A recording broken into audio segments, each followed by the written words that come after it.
What's up, everybody? It's Joel Klatt here. This is Breaking the Huddle. The show, as always, is brought to you by Dr. Pepper, the one fans deserve. Lots to get into today. I've got my new top 10 this week, which is a little different, and a new addition at number 10 that I got a lot to say about. We've got Texas breakdown of what happened in Red River. I've got film to show you why Steve Sarkisian was so good, along with his quarterback, Quinn Ewers. We're going to talk with Sonny Dykes, head coach of the TCU Horned Frogs, and then we'll get to some Klattback on the old social media sphere. Let's get into the top 10, though, as I see them this week in college football. Let's start with number 10. I'm going to start with number 10, and it's some new blood in the top 10. That's UCLA. This UCLA team, by the way, under Chip Kelly, is really good and very balanced. When I look at this team, they run it well with Zach Charbonnet. DTR is playing as well as anybody out there, and I think he should actually start getting some love and mention for the Heisman Trophy. That's how well that he's been playing. He's throwing it really well. He's running it, using his legs. That's a good team that they just beat last week. That Utah team, nobody has handled Utah like UCLA since Cameron Rising became their starting quarterback early last year. They haven't. Not even Ohio State in the Rose Bowl. Not Florida in that loss. Nobody. And so UCLA, that's impressive. And right now, they could be the best team in the Pac-12. They're probably the most balanced, and it's certainly a bad matchup for USC, but that could be the best team in the Pac-12 moving forward. All right, next in my top 10, let's go with Oklahoma State. Sorry, Oklahoma State at 9 under Mike Gundy. They've got a big game this week against TCU. I'll talk more about that game with Sonny Dykes later in the program. At number 8, that's Tennessee. Josh Heupel and the Vols in at number 8. That's a good football team, and Hendon Hooker is playing as well as anybody out there. He's also a guy that should be firmly in the middle of that Heisman Trophy race. Since he transferred in, over 40 touchdowns, only 3 interceptions. That Tennessee team is going to be fired up this week against Alabama. And can you imagine being in Neyland Stadium this week? Wow, that environment's going to be electric. All right, next up, I've got Penn State at number 7. James Franklin, that's a good team.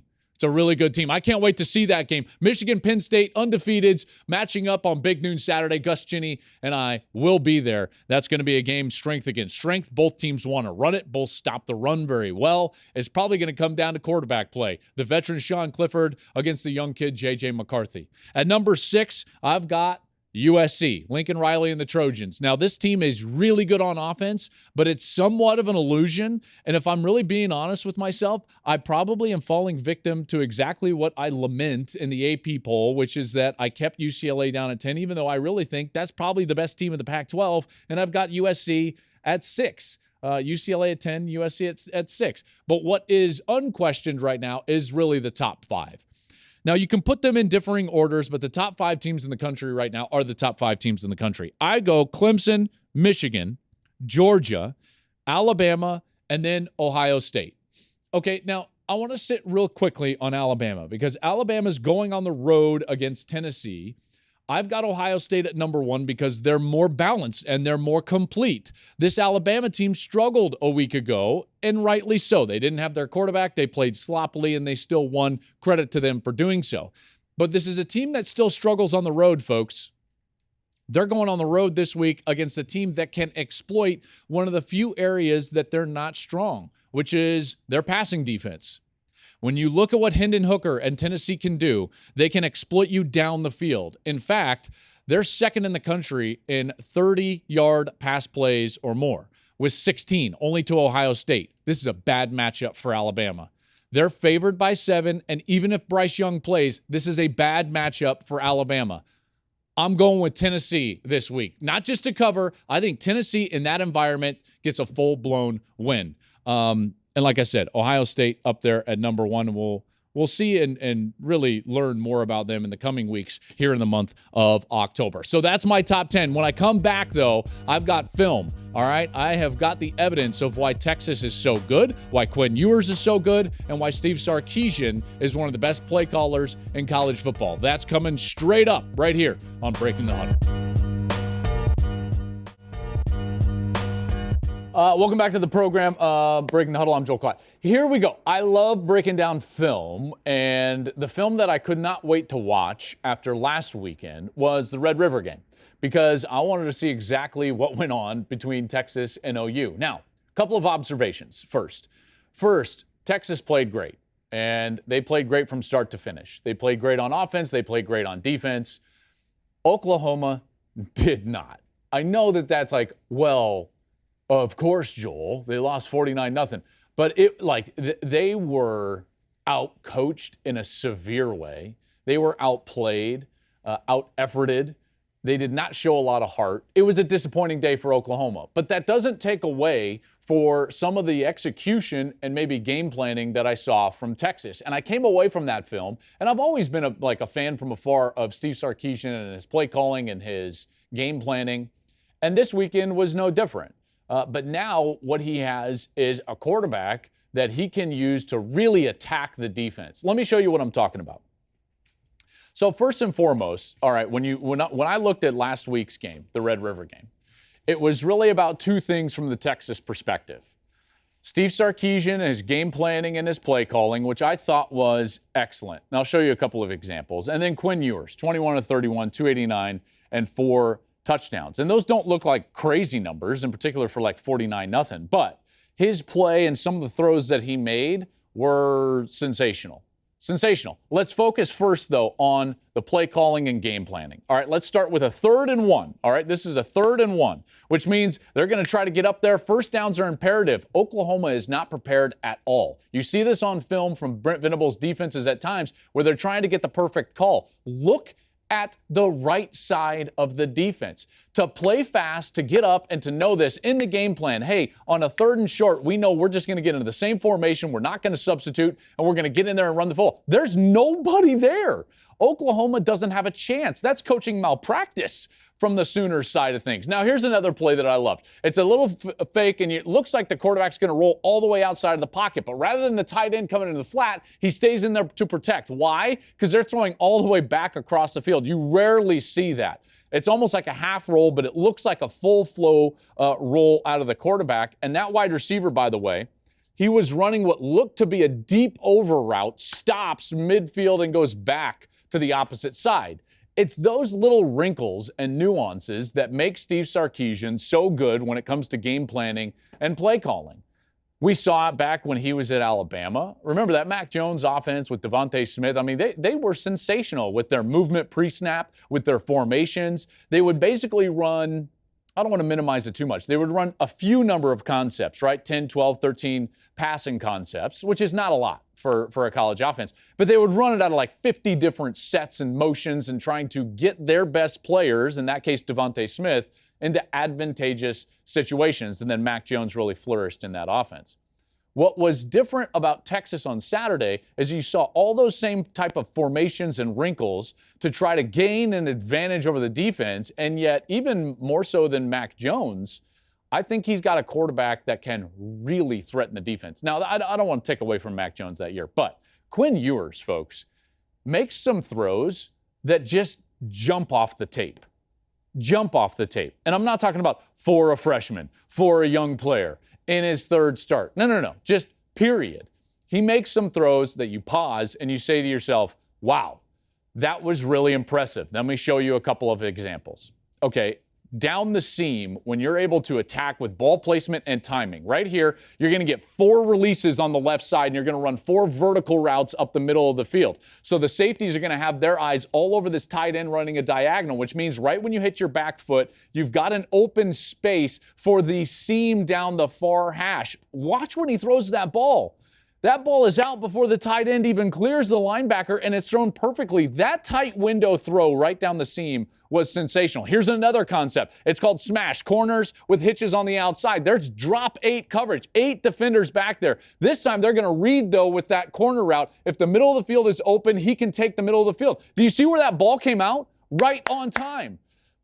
You can't do that unless you have a deep understanding of the offense and the position in general, and the ball placement was perfect. Way up on the face of his pass catcher, right there, Sanders, the tight end. Perfect ball placement, and it's right on time. He's not throwing it late like Russell Wilson last Thursday in a pick in that Broncos-Colts game. No. This young quarterback is making throws right now that are way beyond his years. He's fearless. He throws with great anticipation, which is what you just saw. He operates quickly. You can tell he's not thinking a lot because he's operating quickly. The more you think as a quarterback, the slower you play, the slower your decisions are. This guy has a firm grasp of what's going on, and he's operating what is always a great game plan and very strong play calling at a high level. So this mixture, a really talented quarterback playing great, an offensive coach that is aggressive, creative, has great game plans that are going to take advantage of what he sees on the film, and then not afraid to call those things right in the heat of the moment. That combination has Texas set up for success down the rest of the stretch. I know that's a tough conference, but who's beating Texas if they play like that? I think we need to start to at least mull the possibility that Texas could run the table. And then what do we do with the Longhorns at that point? What do we do with them? Now, who knows? Because we've seen Texas go up and down, and maybe they're just fooling us again. But what we saw on Saturday from Sark and from Quinn Ewers was spectacular. Speaking of spectacular, TCU and their offense under Max Duggan have been spectacular. We're going to talk with their head coach when we come back. Sonny Dykes, the head coach of the Frogs, joins us right here on Breaking the Huddle. All right, welcome back to the program, Breaking the Huddle here with Joel Klatt. Pleased to be joined now by the head man there in Fort Worth at TCU, the undefeated TCU Horned Frogs. Sonny Dykes joins the program. Coach, what's going on, man? How are you? Not too much, Joel. Just wrapped up Wednesday practice and getting ready to check it out, and seemed like we had a good day. Hey, well, listen, I love it, and those good days tend to build on themselves when you're having such a good year, and the momentum is going. Listen, you guys are on a stretch right now where you're playing huge game week after week, right? A couple of weeks ago, OU's rolling in, and obviously you guys were ready for that one. That was an incredible performance, in particular by your offense. Last week, you've got to go on the road. You know, it's a game day game. It's all of a sudden it turned into this massive thing. Now you got to get right back up for another big one in Oklahoma State. Are your guys ready to rebound that quickly? Yeah, we think so. I mean, we'll find out. I thought our guys did a good job of coming in on Sunday and having a great mentality, really having a good practice Sunday, getting rested up Monday, doing the things that we have to do to recover, get ourselves right to be able to have a really good practice today, Tuesday. And so came back out and did it again today. So I think we're in a good place. This team has been a lot of fun to coach because they really enjoy playing football. They enjoy practicing. They enjoy being around each other. And I think that's helped us get off to a fast start. And, oh, by the way, after we play Oklahoma State this week, we have Kansas State here coming off of a bye. Exactly. So 4 weeks in a row of ranked football teams. So it's just life of the Big 12 right now. Well, and it's I don't think that there is a break. I mean, right now, if you look at the standings, OU's last in the conference. If anyone thinks OU is the easiest team to beat in the conference, I think they're lying to themselves, even if they're not playing great like they weren't last week in the Red River game. Have you ever been in a conference in your years in college football that was this deep? There's legitimately just not one game that you can roll the helmets out, as they say. Yeah. I've never seen anything like it, honestly. I think there's just such a small difference between the teams in this league. Everybody's very competitive. There's a lot of really good coaches in the league that are getting guys to play at a really high level. And some teams, quite frankly, are probably playing better than their talent. And again, that has to do with the coaching and the programs that these guys have built here. And so every single week, you better show up. You better play at a high level. You better play a winning brand of football. You better take care of the ball on offense, and you better get some turnovers on defense and explosive plays. Just all the stuff, really matters. Special teams in this league, there's just a very small differential between, whoever's going to win the league and whoever's going to finish last. And here you are, though, in a win this week. I know you won't focus on things like this, and maybe you do, behind closed door. I certainly do. A win this week would go a long ways in putting you in one of those top 2 seats to potentially play for a Big 12 championship. It just would, because Oklahoma State is also right up there in a team that I expect and you probably expect to be there in the end as well. Mike Gundy just does a far too good a job for them to kind of fall off the wayside. So having said that, here you are at home. Now, in my podcast this week, I talked about how good you guys have been at home. Now, granted, you've played 3 true road games, which is more than a lot of teams, but you're averaging 57 points per game at home. You're the number 3 total offense in the country. You're the number 3 scoring offense in the country. You're number 1 in America in terms of yards per play. What has made this offense in particular so successful? Well, it starts up front for us. We've got a good offensive line. I mean, the guys have a ton of experience. The group is really playing well together. Kind of goes back to what I said earlier. They're playing really complementary football off of each other. The sum of the parts, I think, is greater than they are individually, and so it begins there for us. Max Duggan has done a fantastic job of running our offense. He's just done a really, really good job taking care of the ball, makes great decisions, distributes the ball to a lot of guys, and doesn't force throws and doesn't force decisions. And then we have a lot of speed and a lot of playmakers on offense. And so it's been fun. It seems like somebody different steps up every single week. Last week was Quentin Johnson, in the passing game, and Kendre Miller in the run game a couple of weeks before that. And so, we're balanced. We can run the football. Our guys have done a good job of pass protection for most of the season as well. And as I said, Max has done a good job of getting the ball to guys that can make plays. So, there's a lot of room for improvement. I think we all see that. We all realize that.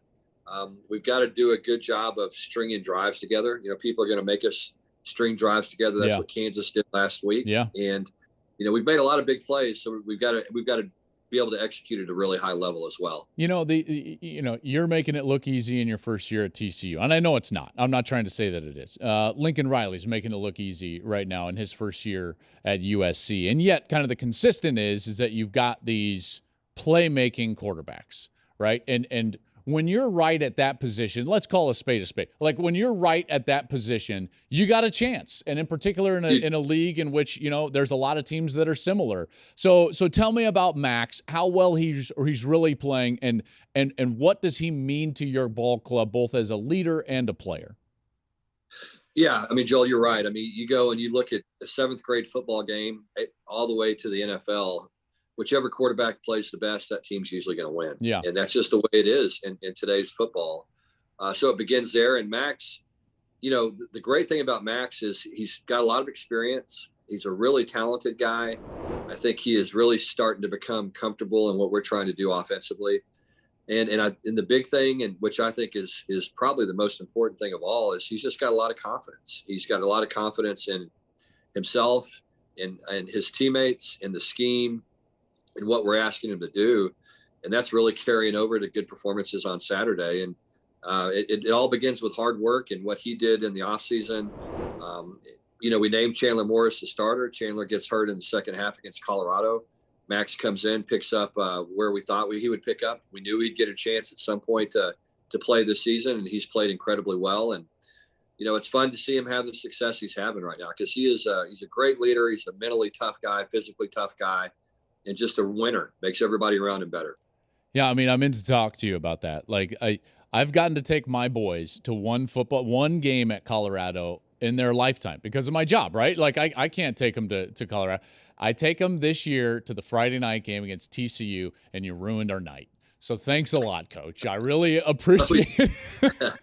Hey, we hung in there for a while. I mean, you were trying for us in that first half, but no, once Max got in the game, you guys played great in the second half. And really since that second half of the first week of the season, you haven't looked back, in particular on the offensive side. Listen, I can't tell you how much I enjoy talking with you all the time, but certainly today, I appreciate your time here during a busy week, and best of luck this week against Oklahoma State, bud. Thanks, Joel. Always good to see you and appreciate it. And hopefully we'll run into each other again soon. Hey, I would love to come to Fort Worth, so give me a chance to maybe bring my golf clubs. All right, Coach, thank you so much. There he goes, Sonny Dykes, head coach of the TCU Horned Frogs. All right, coming up next here on Breaking the Huddle, it's a little Klattback as we finish things out.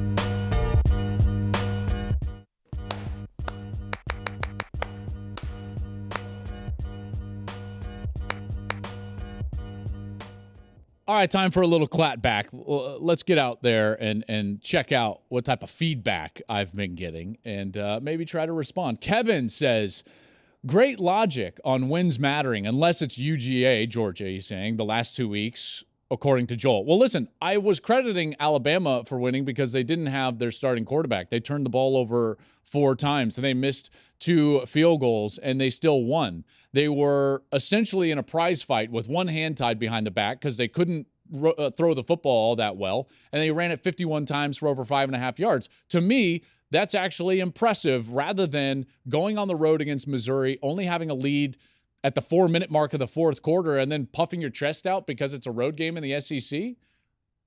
Pound sand, Kevin. You're out. Next up.